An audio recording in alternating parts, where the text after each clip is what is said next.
world's top male and female supermodels to walk up and down the train handing out free Chateau Patrol. That man is Rory Sutherland, and he's an absolute genius in the marketing world. So if you haven't ever heard of him, just Google his name, watch his talks. He's fantastic.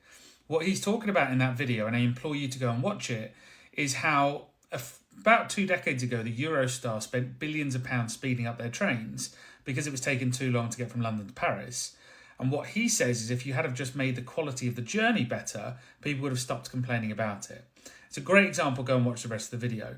Now, I like to use an example of Houston Airport, where back in the early 2010s, they were getting lots of complaints about their baggage handlers and how long it was taking luggage to get to the belts, taking around about 15 minutes on average. So what they did is what most businesses would do, is they spent millions turning that experience so that the bags got there a lot quicker and ended up arriving around about 8 minutes. The problem was all of the complaints continued because people were still stood there for 8 minutes doing nothing. Somebody came in as a consultant and basically said, park the planes further away and make people walk longer. And their walk on average then lasted 7 minutes. But of course that was occupied time, and people understand that for occupied time you need to do things. All of the complaints stopped. There were no issues at all because people understood that while they were walking there was a goal in mind. As business owners, we try and think, right, it needs to be done as soon as possible, whereas in actual fact, just the quality of the time between two things is more important.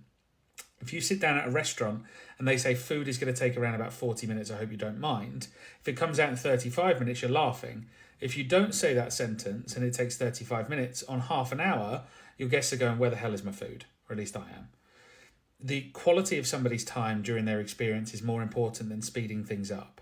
And a lot of businesses have forgotten that. And that's what Rory Sutherland understands better than any other person that I've seen. He understands that people's psychological approach to that time is so much more important than the quality and than the quantity of that time. And it's a lesson most business owners should know.